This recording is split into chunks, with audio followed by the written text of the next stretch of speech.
허가기관은 항상 방사선 안전관리자가 선임되어 있어야 합니다. 이는 허가의 조건이기 때문입니다.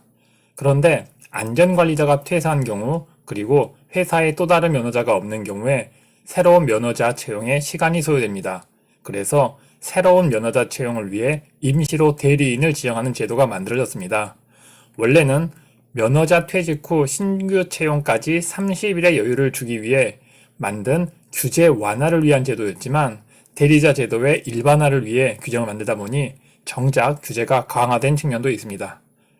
방사선 안전관리자가 대리자를 지정해야 되는 경우는 방사선 안전관리자가 일시적으로 직무를 수행할 수 없는 경우입니다. 예시로 여행을 제시한 이유는 이 법의 제정 당시 방사선 안전관리자가 장기간 해외여행을 다녀온 사례가 있기 때문입니다. 대리자 제도가 없었던 시절에는 방사선 안전관리자가 장기간 해외여행을 가거나 장기간 휴가를 가더라도 이를 제재할 수단이 없었습니다. 그래서 여행, 질병, 퇴임 등 직무 수행이 불가능할 경우에는 대리자를 지정하도록 했으며, 이를 위반한 상황은 방사선 안전관리자가 없는 매우 중요한 위반이므로 중한 벌칙인 3천만 원 이하의 과태료에 처합니다. 대리자를 지정하는 방법은 사유 발생 즉시 대리자를 지정하고, 대리자를 지정하는 서류를 작성하여 내부 결재를 득한 후 보관합니다. 대리자 지정 방법이 규제기관에 공문을 보내는 것이 아님을 유의하시기 바랍니다.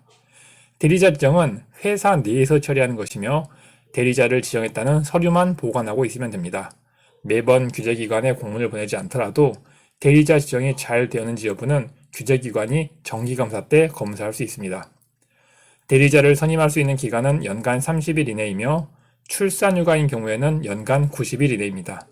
연간 30일의 기준은 방사선 안전관리자의 부재기간이 기준입니다. 대리자로 지정받은 사람의 기준이 아닙니다. 예를 들어 방사선 안전관리자 A씨가 연간 40일 부재 사유가 발생한 경우 B씨를 20일 동안 대리자로 지정하고 C씨를 20일 동안 대리자로 지정한 것은 규정 위반이라는 것입니다.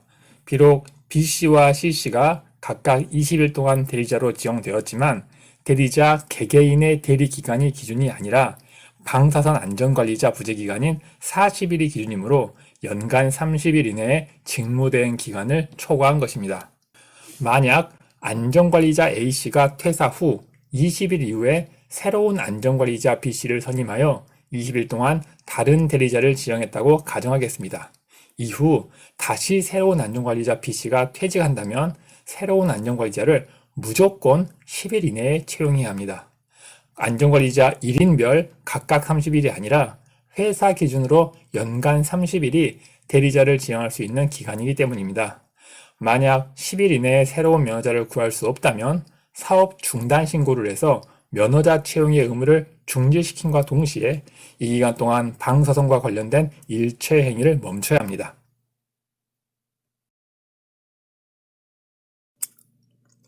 방사선 안전관리자의 부재 시 업무를 대신하는 대리자의 자격 요건입니다. 대리자의 자격 요건은 원래 법에서 의무적으로 채용해야 하는 면허보다 한 단계 정도 낮은 자격이 대리자의 자격입니다. 물론 이 자격보다 같거나 높은 자격도 인정됩니다. 첫 번째, 인체 사용, 즉 진단을 목적으로 인체에 방사선을 사용하는 병원의 경우입니다. 병원은 특수면허 한 명과 RI 한 명을 요구하는데 이때 특수면허자는 의사이면서 특수면허를 가지고 있어야 합니다. 그래서 대리자는 이보다 한 단계 낮은 조건, 즉 의사이면서 방사선 사용 경력 3년을 요구합니다. 방사선 사용 경력 3년은 방사선 작업 종사자로 3년간 관리된 적이 있는 경력이라는 의미입니다. 특수면허 대신 방사선 사용 경력 3년이라는 더 낮은 조건을 요구하는 것입니다. 물론 법에서 동일 자격인 특수면허 소지자도 가능합니다. RI의 대리자는 방사선 사용 경력 3년입니다. 물론 RI와 같은 자격인 RI, 높은 자격인 SRI와 기술사도 대리자 지정이 가능합니다. 단, 방사선 안전관리자로 지정되기 위해서는 방사선 안전관리자 교육을 받아야 합니다. 이는 지정을 위한 자격 요건이므로 대리자 지정에 대비하여 미리 교육을 받아두어야 한다는 의미입니다. 방사선 안전관리자는 매년 방사선 안전관리자 교육을 받는데 대리자는 규제를 완화하여 2년 이내에 방사선 안전관리자 교육을 받은 사람을 지정해야 합니다. 2년 이내에 방사선 안전관리자 교육을 받는 것은 방사선 작업 종사자를 대리자로 지정하는 경우에만 요구되는 조건입니다. 기존 면허자에게는 요구되지 않습니다. 생산, 판매, 사용 허가의 경우 법에서 요구하는 면허는 허가 조건에 따라 RI 또는 SRI입니다. 이 허가를 한데 묶어서 가장 낮은 면허가 RI이므로 RI의 대리자는 방사선 사용 경력 3년으로 지정합니다. 물론 2년 이내에 방사선 안전관리자 교육을 받아야 하고 이와 같은 면허 그리고 상위 면허인 RI, SRI 기술사도 지정이 가능합니다. 방사선 투과 검사를 목적으로 이동 사용하는 경우, 즉 비파괴 검사 시에는 본사에 SRI 2명, 작업장별로 RI 1명이 필요합니다. 비파괴 검사는 사고 위험이 특히 높은 직종이므로 대리자라 하더라도 면허의 기준이 낮아지지 않고 동일한 수준의 면허를 요구합니다. 그래서 SRI는 SRI가 대신해야 하고 RI는 RI가 대신해야 합니다. 비파괴 검사가 아닌 목적으로 이동 사용 허가를 받은 경우에는 생산, 판매, 사용 허가와 같이 경력 3년을 요구합니다. 물론 교육을 이수하고 상위 면허도 가능합니다. 신고 사용자는 방사선 사고의 위험이 낮기 때문에 비교적 최근에 방사선 안전관리자 지정제도가 생겼습니다. 교육을 받은 방사선 작업 종사자가 방사선 안전관리자가 되거나 업무 대행자에게 대행을 시킬 수 있습니다. 그래서 요구되는 대리자 수준도 매우 낮습니다. 방사선 작업 종사자 경력 1년이 있으면 대리자로 될 수 있습니다. 경력 1년이 안 되는 경우 3년 이내에 교육을 받아야 합니다. 방사선 사용 경력이 채 1년이 안 되는 사업장에서 교육을 받은 직원도 없다면 직제에서 방사선 안전관리자를 지휘 감독하는 직위에 있는 사람, 즉 안전을 담당한 과장님이나 부장님이 대리자가 될 수 있습니다.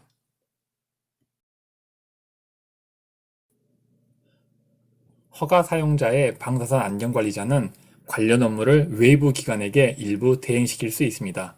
이 업무를 대행하는 회사가 업무 대행자입니다. 업무 대행자는 방사선 안전관리 업무를 대행해야 하므로 방사선과 관련된 지식과 장비를 갖춰야 합니다. 그래서 원자력법에서는 반드시 업무 대행자로 등록하도록 정하고 있습니다. 업무 대행자는 다른 회사의 방사선 안전관리 업무를 대신해주는 특성 때문에 실수를 하는 경우 여러 회사가 방사선에 의한 피해를 입을 수 있습니다. 이러한 특성 때문에 엄한 기준을 적용합니다. 그래서 등록하지 않고 대행업을 하는 경우 3년 이하의 징역 또는 3천만 원 이하의 벌금에 처해집니다. 방사선 안전관리와 관련된 모든 업무를 업무 대행자에게 대행시킬 수 있는 것은 아닙니다. 비교적 위험도가 낮고 책임이 가벼운 것만 대행이 가능합니다. 방사선 오염의 제거, 방사성 동위원소 및 방사성 폐기물의 처리, 운반을 대행하는 것은 글자 그대로의 임무입니다. 방사선 안전보고서는 허가 및 변경 허가 시 첨부되는 서류 중 가장 중요한 서류입니다. 그러나 선임된 방사선 안전관리자의 경력이 짧다면 법 전반에 걸쳐 안전을 증명하는 방사선 안전보고서 작성이 어려울 수 있습니다. 그래서 방사선 안전보고서의 작성을 전문업체인 업무 대행자에게 대행하게 할 수 있습니다. 법에서 정한 각종 규정 중 사업소에 해당하는 것만 선별하여 만든 안전관리 규정 역시 마찬가지입니다.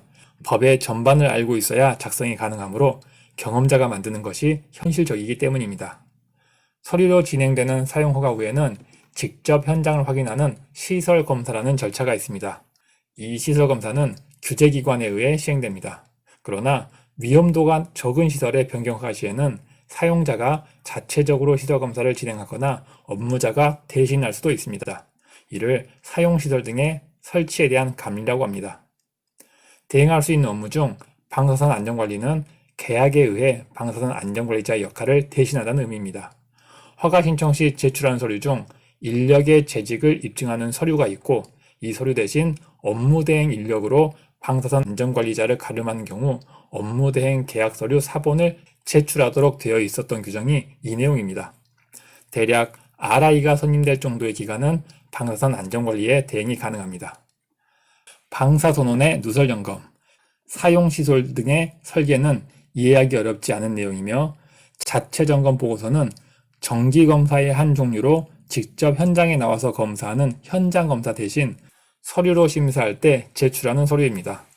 업무 대행자로 등록하기 위해서는 대행하려는 업무별로 어떤 절차에 의해 대행할지 정한 업무 대행 규정을 제출해야 합니다.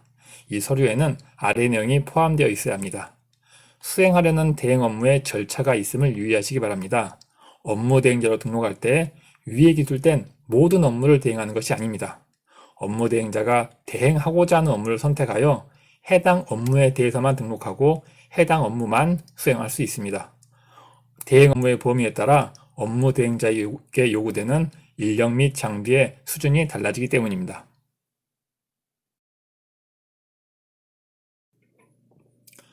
업무 대행자가 대행할 수 있는 업무 중 방사선 안전관리에 대한 부분입니다. 이 부분은 방사선 안전관리자의 인력 채용을 대신하는 것이므로 이 규정에 의해 면허자를 채용하는 대신 업무 대행자의 기술 인력을 방사선 안전관리자로 선임할 수 있습니다.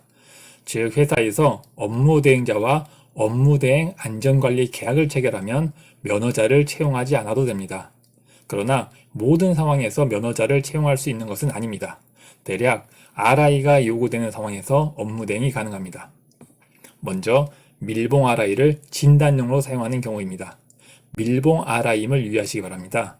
개봉 RI는 모든 경우 SRI가 요구되고 그러므로 업무 대행의 대상이 되지 않습니다. 밀봉 RI를 산업체에서 사용하는 경우에는 1.85테라베큐렐을 인력의 기준 세기로 삼는다고 설명했습니다. 밀봉 선원을 기기에 장치하지 않고 그냥 사용하는 경우 기준 세기 이상이면 SRI가 요구되고 이 경우에는 업무 대행이 되지 않습니다. 그래서 기준 세기인 1.85테라베큐렐 미만인 경우에만 업무 대행이 가능합니다.